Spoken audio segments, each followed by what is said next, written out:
ആദ്യകാലങ്ങളിലൊന്നും മത്തങ്ങയോട് അത്ര വലിയ പ്രിയം ഉണ്ടായിരുന്നില്ല. പക്ഷേ ഈ ഇട തൊട്ട് മത്തങ്ങയും പയറും എലിശ്ശേരി ഇല്ലാതെ ഒരാഴ്ച അങ്ങോട്ട് തള്ളി നീക്കാനായിട്ട് ഭയങ്കര പ്രയാസമാണ്. മത്തങ്ങയും പയറും എലിശ്ശേരി കൂട്ടി തുടങ്ങിയപ്പോൾ വീട്ടിലെ എല്ലാവർക്കും ഈ ഒരു കറിയോട് പ്രത്യേകിച്ച് ഒരു പ്രിയം കൂടുതലായിട്ട് എനിക്ക് തോന്നിയിട്ടുണ്ട്. വെച്ചില്ല എന്നുണ്ടെങ്കിൽ എന്തേ ഈ ആഴ്ച മത്തങ്ങയും പയറും വെച്ചില്ല എന്നുള്ളൊരു ചോദ്യം വരെ വന്നു തുടങ്ങിയിട്ടുണ്ട്. അപ്പം ഞാൻ വിചാരിച്ചു എന്തായാലും ഇന്നത്തെ റെസിപ്പിയും മത്തങ്ങയും പയറും ആയിക്കോട്ടെ. പയർ ആദ്യം തന്നെ നമുക്ക് വേവിക്കാനായിട്ട് കുക്കറിൽ വെക്കാം. കഴുകി വൃത്തിയാക്കിയ പയർ ആവശ്യത്തിന് വെള്ളവും ഒഴിച്ച് ഒരു 5-6 വിസിൽ വരുന്ന വരെ നമുക്ക് അടുപ്പത്ത് വെച്ച് വേവിച്ചെടുക്കാം. ഇനി നമുക്ക് മത്തങ്ങ ഒന്ന് തയ്യാറാക്കിയെടുക്കാം. മത്തങ്ങയുടെ ആ ഒരു പുറം നല്ല കട്ടിയുള്ള ഭാഗത്തെ തൊലിയൊക്കെ ചെത്തിക്കളയാം. അതുപോലെ തന്നെ ഉള്ളിലെ വിത്തിന്റെ ഭാഗമൊക്കെ നല്ല രീതിയിൽ ഒന്ന് വൃത്തിയാക്കി എടുക്കണം. ഈ ഒരു മത്തങ്ങ അധികം പഴുപ്പായിട്ടില്ല, ചെറിയൊരു പച്ചപ്പുള്ളൊരു തരം മത്തങ്ങയാണ്. അപ്പോൾ ഈ ഒരു മത്തങ്ങയാണ് എനിക്ക് കിട്ടിയത്. പക്ഷെ നല്ല മഞ്ഞ നിറത്തിലുള്ള നല്ല പഴുത്ത മത്തങ്ങ കിട്ടുകയാണെന്നുണ്ടെങ്കിൽ നമ്മുടെ മത്തങ്ങയും പയറും എലിശ്ശേരിയുടെ ഒരു രുചി തന്നെ മാറി കിട്ടും. അപ്പോൾ പല സമയങ്ങളും ഞാൻ എലിശ്ശേരി എന്നാണ് പറയാട്ടോ. സാധാരണ എരിശ്ശേരി എന്നൊക്കെ പറയും.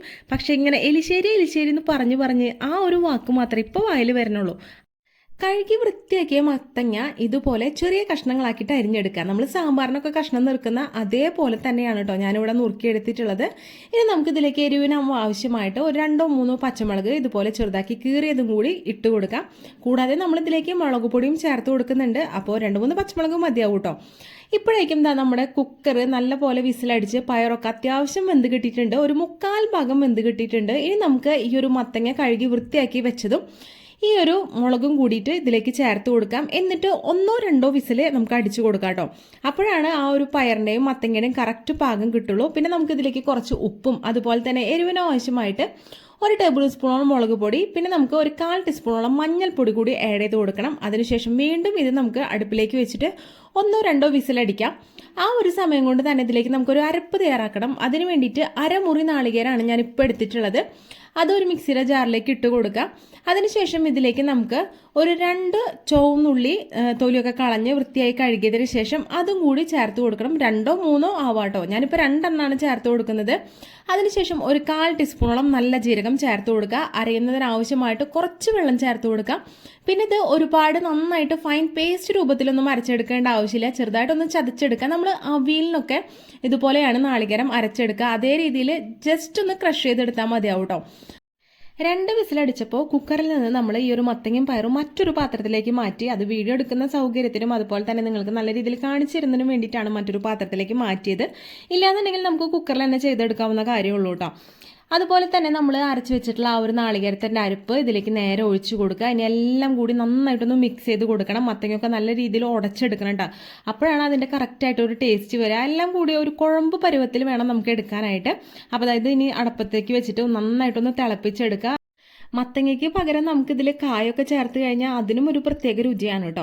അപ്പോൾ മത്തങ്ങ ഇല്ലാത്തവർ കായ വെച്ച് നമുക്കിത് ഉണ്ടാക്കിയെടുക്കാവുന്നതേ ഉള്ളൂ. അപ്പോൾ അത്യാവശ്യം നല്ല രീതിയിൽ കറിയൊക്കെ തിളച്ച് വന്നിട്ടുണ്ട്. അത്യാവശ്യം തിക്നെസ്സും കാര്യങ്ങളൊക്കെ ആയി. ഇനി നമുക്കിതൊന്ന് കാച്ചിയെടുക്കാം. അപ്പോൾ അതിന് വേണ്ടിയിട്ട് ഒരു പാത്രം വെച്ച് കൊടുത്തിട്ടുണ്ട്. അതൊന്ന് ചൂടായി വരുമ്പോൾ നമുക്കതിലേക്ക് കുറച്ച് വെളിച്ചെണ്ണ ആഡ് ചെയ്ത് കൊടുക്കാം. അപ്പോൾ വെളിച്ചെണ്ണ ഒന്ന് ചൂടായി വരുമ്പോൾ നമുക്കതിലേക്ക് കടുക് ഇട്ട് കൊടുക്കണം. അപ്പോൾ കടുക് ഞാൻ കുറച്ച് കൂടുതൽ ആഡ് ചെയ്യുന്നുണ്ട്. ഒരു 1.5 ടീസ്പൂണൊക്കെ കടുക് ചേർത്ത് കൊടുക്കാവുന്നതാണ് കേട്ടോ. കടുക് ചേർക്കുമ്പോഴാണ് ഈ ഒരു കറിക്ക് ഒരു പ്രത്യേക മണവും രുചിയും ഒക്കെ ഉണ്ടാവുക. അതുപോലെ തന്നെ ഒരു 2-3 വറ്റൽമുളക് നടു പൊട്ടിച്ചും ചേർത്ത് കൊടുക്കുന്നുണ്ട്. കുറച്ച് കറിവേപ്പിൻ്റെ ഇലയും കൂടി ചേർത്ത് കൊടുത്ത് ഒരു 1/4 മുറി നാളികേരം ചെരുകിയതും കൂടി ആഡ് ചെയ്ത് കൊടുക്കുന്നുണ്ട്. ഇനി ഇതെല്ലാം കൂടി നന്നായിട്ടൊന്ന് വറുത്തെടുക്കണം കേട്ടോ. നമ്മൾ സാമ്പാറിലേക്കും അതുപോലെ തന്നെ ചിക്കൻ കറി മസാലക്കറി ഒക്കെ വെക്കുമ്പോൾ ഒരു വറവുണ്ടാക്കാറില്ലേ, അതുപോലെ തന്നെ ഈ ഒരു നാളികേരം ബ്രൗൺ നിറം ആവുന്നത് വരെ നല്ല രീതിയിലൊന്ന് വറുത്തെടുക്കാം. ഇതാ ഇപ്പോൾ ഏകദേശം ബ്രൗൺ കളറായിട്ടുണ്ട്. കരിക്കാണ്ട് തന്നെ വറുത്തെടുക്കാം. വറുത്ത് വെച്ചിട്ടുള്ള ഈ ഒരു നാളികേരത്തിൻ്റെ മിക്സ് നമ്മൾ ചൂടോട് കൂടിയിട്ട് തന്നെ നമ്മുടെ ഈ ഒരു എരിശ്ശേരിയിലേക്ക് ഒഴിച്ചു കൊടുക്കുകയാണ്. അപ്പോൾ നല്ല അടിപൊളിയായിട്ടും സൂപ്പർ ടേസ്റ്റി ആയിട്ടുള്ള എരിശ്ശേരി തയ്യാറായിട്ടുണ്ട്. നല്ല ടേസ്റ്റാണ് ഇത് കഴിക്കാനായിട്ട് കേട്ടോ. നിങ്ങൾ ഉണ്ടാക്കി നോക്കാത്തവരാണെന്നുണ്ടെങ്കിൽ തീർച്ചയായിട്ടും ഇതുപോലെ ഒന്ന് ഉണ്ടാക്കി നോക്കണം. ആ ഒരു നാളികേരം വറുത്തതിൻ്റെയും അതുപോലെ തന്നെ മത്തങ്ങയും പയറിൻ്റെയും എല്ലാം കൂടിയിട്ടുള്ള ഒരു രുചി വരുമ്പോൾ നല്ല കിഡിലും ടേസ്റ്റാണ്. ഇനിയിപ്പോൾ നമുക്ക് ഓണത്തിന് സദ്യയുടെ ഇലയിലൊക്കെ വിളമ്പാൻ വേണമെന്നുണ്ടെങ്കിൽ ഇത് ട്രൈ ചെയ്യാവുന്നതാണ് കേട്ടോ. കാരണം ഈ ഒരു വറവും കൂടി ചേർത്ത് കൊടുക്കുമ്പോൾ ഒന്നും കൂടി കറി തിക്കാവും. അപ്പോൾ ഇങ്ങനെ ഒഴിച്ച് കഴിഞ്ഞാൽ അങ്ങനെ ഒലിച്ചു പോകുന്ന രീതിയിലല്ല, കുറച്ചും കൂടി തിക്കായിട്ടാണ് കറി ഉണ്ടാവുക. അപ്പോൾ ഇലയുടെ സൈഡിലൊക്കെ വിളമ്പാനായിട്ട് പറ്റുന്ന കിഡിലനായിട്ടുള്ള ഒരു കറിയാണ്. അപ്പോൾ എല്ലാവരും ഇതൊന്ന് ട്രൈ ചെയ്ത് നോക്കുക. അപ്പോൾ അടുത്തൊരു കിഡിലും വീഡിയോ ആയിട്ട് കാണാം. അതുവരേക്കും ബൈ.